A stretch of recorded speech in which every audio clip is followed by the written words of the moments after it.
Hello friends, स्वागत है आपका यूटेरिया पे। मैं प्रवीण कुमार आप लोगों का स्वागत करता हूं आज के इस वीडियो में, जो है प्राचीन भारत इतिहास का वीडियो।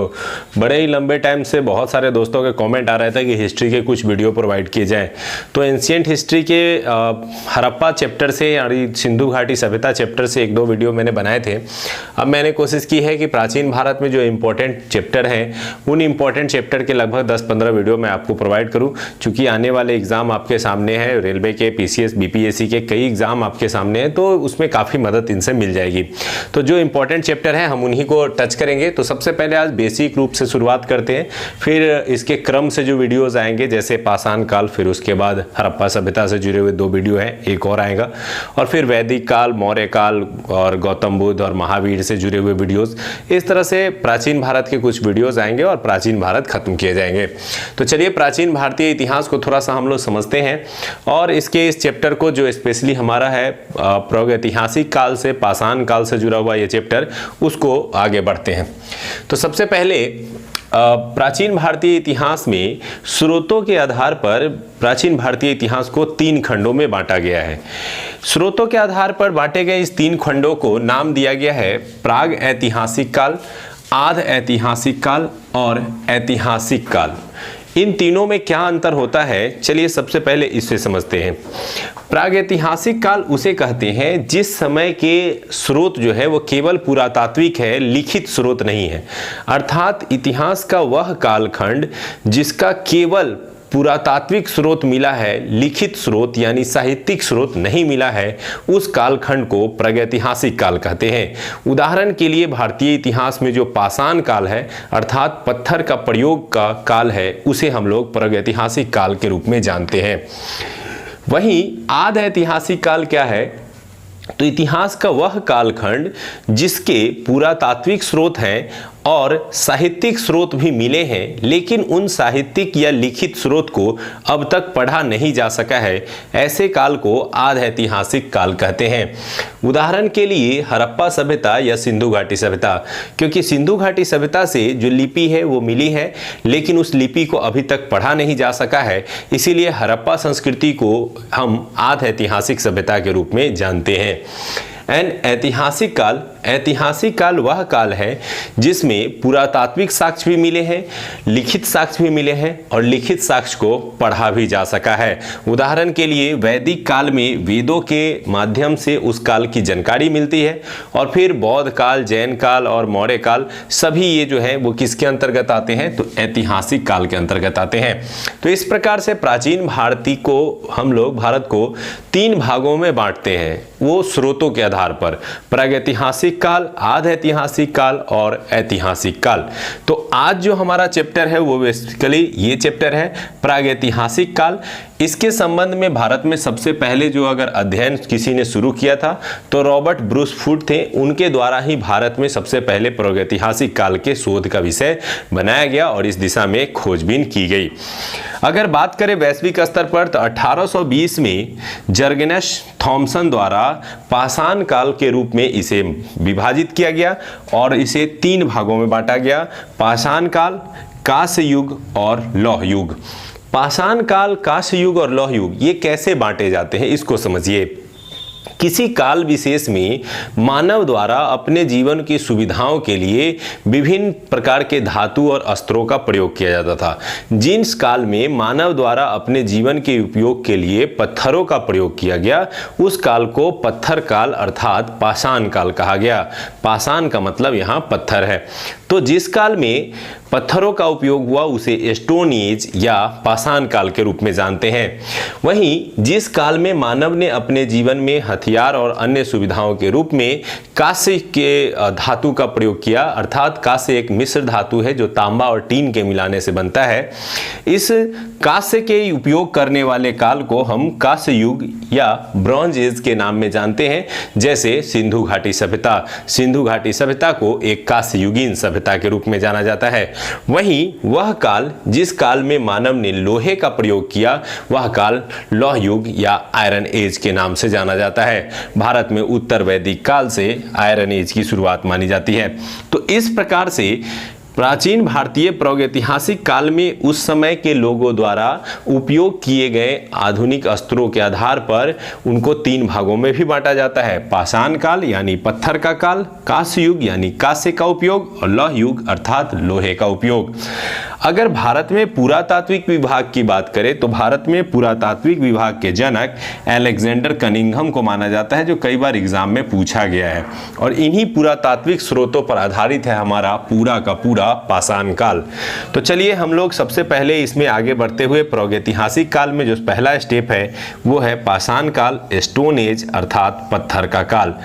पत्थर के इस काल को उसके काल विशेष में जो घटनाएं हुई उस दौरान वहाँ के जो मानव थे उनके द्वारा विभिन्न प्रकार के जो अस्त्र शस्त्र के प्रयोग किए गए, रहन सहन के तौर तरीके थे, इसके आधार पर स्टोन एज को भी 3 भागों में बांटा जाता है। तो कई भाग बट गए हैं, कंफ्यूजन क्रिएट होना शुरू हो गया होगा। चलिए फिर से समझाते हैं। प्राचीन भारत को सबसे पहले स्रोतों के आधार पर 3 भागों में, प्राग ऐतिहासिक काल, आद ऐतिहासिक काल और ऐतिहासिक काल। हम अब बात कर रहे हैं सबसे पहले प्राग ऐतिहासिक काल की। प्राग ऐतिहासिक काल में मानव द्वारा विभिन्न प्रकार के अस्त्र शस्त्र के लिए विभिन्न प्रकार के वस्तुओं का प्रयोग किया गया। उसके आधार पर 3 भाग में बांटा गया। पहला पाषाण काल, दूसरा कांस्य युग और तीसरा लौह युग। अब हम आते हैं पाषाण में। पाषाण काल वह काल था जिस काल में मानव द्वारा अपने उपयोग के लिए पत्थरों का प्रयोग किया गया। अब इस पत्थरों के प्रयोग वाले काल को स्टोन एज के रूप में जानते हैं और इस स्टोन एज को भी 3 भागों में बांटते हैं। अब ये कौन कौन है? तो 3 भाग हैं, पूरा पाषाण काल, मध्य पाषाण काल और नवपाषाण काल। तो इस पूरा पाषाण, मध्य पाषाण और नवपाषाण काल जो बांटा गया है 3 भागों में, क्या है इन तीनों के बीच अंतर और क्या क्या पूछे जाते हैं इनसे प्रश्न, आइए इसी को हमने इस चार्ट में सजाया है। पढ़ने के लिए अगर आप पढ़ेंगे तो ये तीनों ही चैप्टर को काफ़ी विस्तृत रूप में पढ़ाया गया है, लेकिन मैंने कोशिश किया है कि कम शब्दों में यहाँ से जो प्रश्न आते हैं उसको आप आसानी से टैकल कर पाएँ। तो चलिए सबसे पहले इस चार्ट को समझिए। मैंने यहाँ कुछ आधार लिखे हैं जिसके आधार पर इन सब का विवरण किया गया है, और इसमें पूरा पाषाण काल जो सबसे पहले आया, मध्य पाषाण काल जो उसके बाद आया और नवपाषाण काल जो सबसे बाद में आया को अरेंज किया गया है। तो सबसे पहला जो आधार है हमारा वो है काल। सबसे पहला आधार क्या है? काल। काल का मतलब यहाँ है टेनियर यानी टाइम पीरियड से किस काल में कौन सा युग था। तो पूरा पाषाण काल का जो है वो 25 लाख बीसी से इसकी शुरुआत होती है और 10,000 बीसी तक ये काल माना जाता है। यहाँ कुछ दोस्त जो होंगे जिन्हें बीसी और एडी में भी अंतर में थोड़ी सी परेशानी हो रही होगी। एडी का मतलब है ईस्वी और बीसी का मतलब है ईसा पूर्व। तो 25 लाख ईसा पूर्व से लेकर के 10,000 ईसा पूर्व के बीच के काल में जो है वो पूरा पाषाण काल का विकास हुआ। वहीं मध्य पाषाण काल 10,000 से लेकर के 4,000 ईसा पूर्व के बीच का काल माना जाता है और नवपाषाण काल 10,000 ईसा पूर्व से लेकर 1,000 ईसा पूर्व के बीच का काल माना जाता है। तो इस तरह से ये काल के आधार पर इसे बांटा गया है। आप सोच रहे होंगे कि मध्य पाषाण काल भी 10,000 से लेकर 4,000 है और नवपाषाण काल भी 10,000 से लेकर 1,000 है। वास्तव में ये दोनों ही काल एक ही समय में आगे बढ़ रहे थे। कुछ हिस्सों में लोगों को जानकारी थोड़ी धीमी थी तो वहाँ मध्य पाषाण चल रहा था। कहीं कहीं लोगों ने विभिन्न प्रकार के धातु और कृषि से जुड़े हुए खोज कर लिए थे तो वहाँ स्थिति ज़्यादा बेहतर होती चली गई। तो इसीलिए मैंने यहाँ पे लिखा भी है कि मध्य पाषाण एवं नवपाषाण एक संक्रमण काल था जिसे पूरी तरह से टाइमिंग के आधार पर बांटा नहीं जा सकता है। तो यहाँ आप ध्यान रखेंगे कि ये 25 लाख से लेकर के 10,000, ये 10,000 से 4,000, आप इसे याद करने के लिए 10,000 से 1,000 भी याद कर सकते हैं। कहीं कहीं 4,000 से 1,000 भी दिया गया है तो आप उसे भी ध्यान रख सकते हैं, ज़्यादा परेशानी नहीं होगी। अब आते हैं, बात करते हैं चरण। तो कुछ काल ऐसे थे जिन्हें कई स्टेप में बांटा गया। चूंकि पूरा पाषाण काल वह काल था जिसमें मानव ने अपने जीवन का सबसे लंबा समय बिताया। आज तक अगर देखा जाए कि मानव ने अपने जीवन का सबसे लंबा समय किस काल में बिताया है, तो वह है पूरा पाषाण काल। और इस पूरा पाषाण काल के लंबे टाइम पीरियड को भी 3 भागों में बांटा जाता है, जिसे पूर्व पूरा पाषाण काल, मध्य पूरा पाषाण काल और उच्च पूरा पाषाण काल कहते हैं। तीनों में वहाँ के जीवन के लोगों के द्वारा उपयोग किए गए बड़े पत्थर के हथियारों के आधार पर ही इन्हें बांटा गया है। तो बहुत ज़्यादा गंभीर प्रश्न यहाँ से नहीं आते हैं, इसलिए मैंने केवल ये चरण आपको बताए हैं कि पूरा पाषाण काल को भी 3 चरणों में बांटा गया है। अब आते हैं हम लोग लक्षण की ओर, कि तीनों ही कालों के अलग अलग गुण थे। इस लक्षण को हम लोग उसके गुण के रूप में भी देख सकते हैं कि आखिर वे कौन से गुण थे जिसके आधार पर तीनों काल अलग अलग दिखाई देते हैं। पूरा पाषाण काल वह काल था जब मानव पूरी तरह से आदि मानव के रूप में जीवन जीते थे। जंगलों में रहना, आखेट अर्थात शिकार करना उनका मुख्य पेशा था। शिकार करने के साथ साथ वो खाद्य संग्राहक की भूमिका में थे। तो ये याद रखेंगे कि पूरा पाषाण काल में जो मानव थे उनका मुख्य जो कार्य था वो था एक आखेटक के रूप में कार्य करना, अर्थात एक शिकारी के रूप में कार्य करना, और दूसरा था खाद्य संग्राहक, अर्थात वे अपने भोजन के लिए एक स्थान से दूसरे स्थान पे भटकते रहते थे।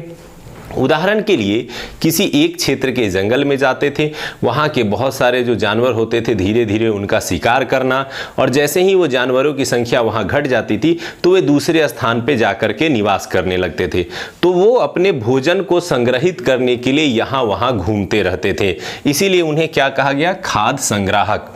तो इस काल की सबसे बड़ी विशेषता अगर कुछ थी तो वो ये थी लक्षण में कि वे आखेटक अर्थात शिकारी थे और खाद्य संग्राहक थे, और इस समय उन्हें कृषि और पशुपालन की कोई जानकारी नहीं थी। लेकिन जब समय आगे बढ़ता है और मध्य पाषाण काल में ये आते हैं, तो मध्य पाषाण काल में वे आखेटक तो बने रहे, खाद्य संग्राहक भी बने रहे, लेकिन यहाँ एक नई चीज हुई कि उन्होंने पशुपालन की शुरुआत की। और पढ़े भी होंगे कि पहला पालतू पशु जो है वो कुत्ता को बनाया गया था, क्योंकि ये न केवल शिकार में मदद करते थे बल्कि सुरक्षा की दृष्टि से भी ये उपयोगी जानवर था। तो पशुपालन की व्यवहारिक रूप से प्रथम शुरुआत अगर मानी जाए तो वह मध्य पाषाण काल में मानी जाती है। हालांकि पशुपालन की विधिवत शुरुआत जो है वो नवपाषाण काल में हुई थी। तो यहाँ से 2-3 पॉइंट आपने देख लिए होंगे। पहला आपने देखा आखेटक, खाद्य संग्राहक, और जब यहाँ आए तो थोड़ा सा आगे बढ़ा एक स्टेप में और पशुपालन की थोड़ी सी जानकारी मिली। नवपाषाण काल में आते हैं तो यहाँ पर स्थितियाँ पूरी तरह से बदल गईं।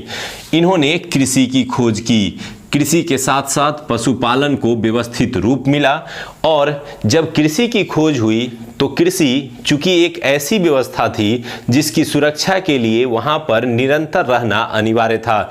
नतीजा ये हुआ कि कृषि को बचाने और कृषि को बढ़ावा देने के लिए पशुपालन करने की जरूरत महसूस हुई, और कृषि को सुरक्षा देने के लिए लोग एक स्थान पे अस्थायी रूप से टिकना शुरू कर दिए, और यहीं से शुरुआत हुई समाज की अस्थायी निवास की। तो नवपाषाण काल में आप याद रख सकते हैं कि कृषि, समाज और अस्थायी समाज की स्थापना जो है वो किस काल में हुई, तो नवपाषाण काल में हुई।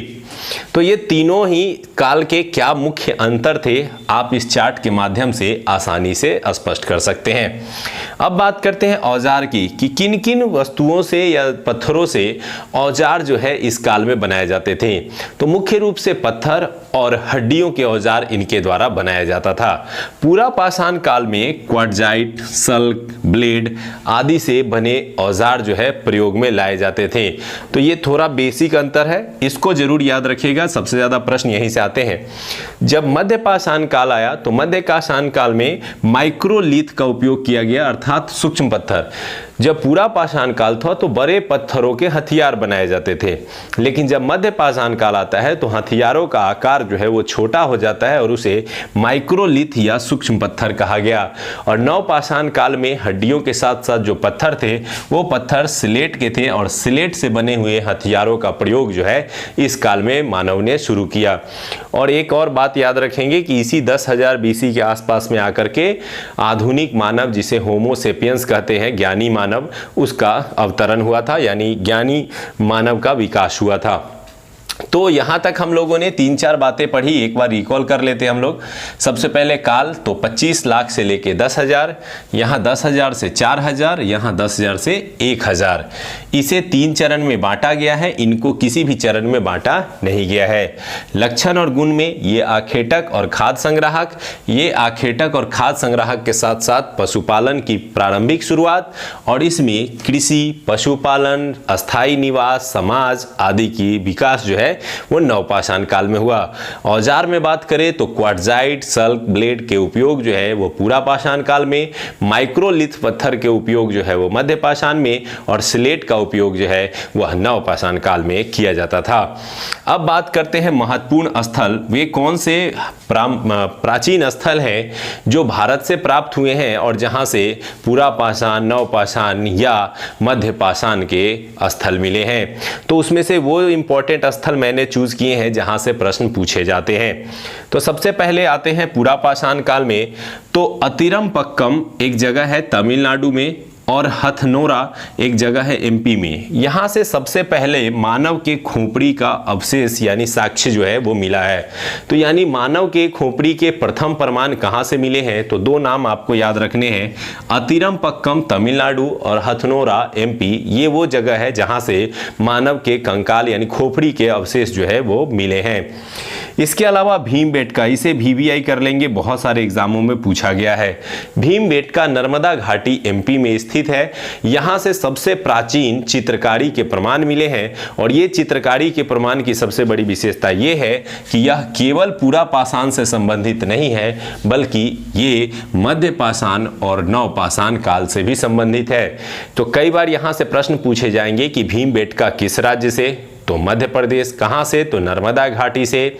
इसके अलावा भीमबेटका से क्या प्राप्त हुआ है, तो प्राचीनतम चित्रकारी के साक्ष्य मिले हैं, और ये चित्रकारी के साक्ष्य किस काल से जुड़े हैं, तो यह तीनों काल से जुड़े हैं, अर्थात पूरा पाषाण काल से भी जुड़ा हुआ है, मध्य पाषाण से भी जुड़ा हुआ है, और नव पाषाण से भी जुड़ा हुआ है। इसके अलावा मिर्जापुर यूपी आप जानते होंगे, और मिर्जापुर से जो है वो तीनों काल के औजार मिले हैं। तो मिर्जापुर और भीमबेटका ये 2 आसानी से याद कर सकते हैं। इसके अलावा अतिरमपक्कम और हथनोरा भी आप याद कर सकते हैं, जहां से मानव खोपड़ी के प्रथम साक्ष्य मिले हैं। अब बातें हैं मध्य पाषाण काल में। मध्य पाषाण काल के अधिकांश स्थल यूपी से प्राप्त हुए हैं। इसमें चौपानी मांडो जो है वो यूपी से प्राप्त हुए हैं, और यहाँ से मृदभांड के सबसे प्राचीन साक्ष्य मिले हैं। मृदभांड का मतलब यहाँ आप मिट्टी के बर्तन से है, और मिट्टी के बर्तनों के सबसे पहले प्रयोग जो है वो कहाँ से मिले हैं, तो चौपानी मांडो से मिले हैं यूपी, और ये काल जो है लगभग मध्य पाषाण काल का माना जाता है। इसके अलावा सराय नहराय ये भी यूपी से मिला है, और यहाँ से भी कुछ विशेष स्थल जो है वो मध्य पाषाण काल के प्राप्त हुए हैं। लेकिन सबसे ज़्यादा अभी तक जो पूछे जाने वाले प्रश्नों में है वो है बागौर, जो राजस्थान में है, और आदमगढ़ जो MP में है। ये बागौर और आदमगढ़ से सबसे पहले पशुपालन के प्रमाण मिले हैं, और सबसे पहले अगर पालतू पशु के रूप में किसी को बनाया गया था तो वो था कुत्ता। अब आते हैं कुछ प्रमुख स्थल जो नव पाषाण काल के हैं। सबसे ज़्यादा अभी तक जो प्रश्न पूछे गए हैं वो नव पाषाण कालीन स्थलों से ही पूछे गए हैं, तो इसलिए ये तो बहुत ही इंपॉर्टेंट हो जाते हैं। तो सबसे पहला है बुर्जहोम। ये तो कितनी बार पूछा गया है। बुर्जहोम कहाँ है, कश्मीर में। ये कश्मीर से बुर्जहोम की प्राप्ति हुई, उसकी कुछ प्रमुख विशेषताएं हैं कि यहाँ से गर्तवास अर्थात लोगों के गड्ढे में रहने के अवशेष मिले हैं। तो ये क्वेश्चन पूछा जाता है कि गर्तवास या गड्ढों में निवास स्थल का अवशेष कहाँ से मिला है, तो बुर्जहोम कश्मीर से मिला है। इसके अलावा कश्मीर से इस बुर्जहोम से एक और अवशेष मिला है कि मानव के साथ कुत्ते के दफनाए जाने का अवशेष मिला है। इसे भी कई प्रश्नों में पूछा गया है कि मालिक के साथ कुत्ते को दफनाने का प्रमाण कहां से प्राप्त हुआ है। तो बुर्जहोम कश्मीर से न केवल गर्तवास बल्कि कब्र में मालिक के साथ कुत्ते के भी दफनाने के प्रमाण मिले हैं, इसलिए ये बुर्जहोम काफी इंपॉर्टेंट हो जाता है। देन सेकेंड है गुफा कराल। गुफा कराल क्या है, तो ये कश्मीर में स्थित है और यहाँ से भी कई जो है प्राचीन नवपाषाण कालीन अवशेष मिले हैं। तो ये दोनों ही क्वेश्चन पूछे जाते हैं, बुर्जहोम और गुफा कराल। याद रख सकते हैं इसमें भी गुफा शब्द लगा हुआ है, हालांकि गुफा वाले घर का प्रमाण जो है वो बुर्जहोम से मिला हुआ है। इसके बाद आते हैं चिरांद। चिरांद बहुत ही प्रसिद्ध रहा है, बिहार के सारण जिले में स्थित ये स्थल काफ़ी प्रसिद्ध रहा है अपने नवपाषाण काल के लिए। यहाँ से मृदभांड के साथ साथ कुछ जो है अवशेष मिले हैं, स्पेशली औजार मिले हैं जो हड्डी और पत्थर से बने हुए हैं। तो चिरांद से नवपाषाण कालीन स्थल जो है वो बिहार के चिरांद से प्राप्त हुआ है। इसके अलावा कोल्डिहवा यूपी बहुत फेमस रहा है, क्योंकि चावल का प्रथम प्रमाण जो है वो अगर कहीं से मिला है तो कोल्डिहवा यूपी से मिला है। और मेहरगढ़ बलूचिस्तान से जो है वो कृषि का पहला प्रमाण मिला है। तो याद रखिएगा थोड़ा सा डिफरेंस है कि कृषि का पहला प्रमाण कहाँ से मिला है और चावल का पहला प्रमाण कहाँ से मिला है। तो चावल का पहला प्रमाण कोल्डिहवा से और मेहरगढ़ से कृषि का पहला प्रमाण मिला है। इसके अलावा आते हैं इसमें कुछ प्रमुख खोज जो इस काल में किए गए। उसमें सबसे पहला मानव के द्वारा किया गया खोज या आविष्कार माना जाता है आग को। आग मानव द्वारा पहला आविष्कार था जिसका खोज जो है वो पूरा पाषाण काल में ही किया गया। हालांकि पूरा पाषाण काल के लोगों को आग का पूर्णतः उपयोग पता नहीं था। इसका व्यवहारिक उपयोग जो है वो मध्य पाषाण काल में शुरू हुआ। तो आप यहाँ 2 पॉइंट याद रख सकते हैं कि आग का खोज जो है वो पूरा पाषाण काल में हुआ, लेकिन इसका व्यवहारिक उपयोग जो है वह मध्य पाषाण काल में जाकर के शुरू हुआ। लेकिन वहीं आते हैं जब नवपाषाण काल में, तो कुछ नए नए खोज किए गए। जैसे कृषि का खोज जो है वह नवपाषाण काल में किया गया। विधिवत पशुपालन की खोज जो है वह नवपाषाण काल में किया गया। इसके अलावा समाज और ग्राम की बस्ती का जो निर्माण है वह भी नवपाषाण काल की देन है। और सबसे बड़ा जीवन को गति देने वाले पहिए अर्थात यातायात के लिए पहिए की खोज, चाक के लिए पहिए की खोज जो है मुख्य रूप से जो है वो नवपाषाण काल में हुई। तो इससे भी प्रश्न आते हैं कि पहिए की खोज, कृषि की खोज आदि किस काल में हुए, तो नवपाषाण काल में। और आग की खोज किस काल में हुए, तो पूरा पाषाण काल में। इसके अलावा 2-3 पॉइंट और याद रख सकते हैं कि मानव द्वारा प्रयोग में लाया गया पहला जो हथियार था वो कुल्हाड़ी था। इसके अलावा पहला जो धातु था वो तांबा था, और जो पहला पालतू जानवर था वो कुत्ता था। तो इस तरह से आपने आज इस चैप्टर के दौरान प्राचीन भारत के इतिहास के क्रम में स्रोतों के आधार पर इसके विभाजन को समझा और पाषाण काल, जिसे हम लोग स्टोन एज के नाम से जानते हैं, इस स्टोन एज के विभिन्न पार्ट को पढ़ा। अगले वीडियो में थोड़ा सा हम लोग ताम्र पाषाण काल और कुछ अन्य पॉइंट्स की ओर बढ़ेंगे और उसे पढ़ेंगे। तो चलिए दोस्तों, मिलते हैं अगले वीडियो में। धन्यवाद इस वीडियो को देखने के लिए। इसे लाइक करें, सब्सक्राइब करें और ढेर सारा कमेंट करें ताकि हमें पता चल सके कि क्या आपको ये इतिहास के वीडियो चाहिए या नहीं। तो चलिए दोस्तों, मिलते हैं अगले वीडियो में। Thank you for watching this video.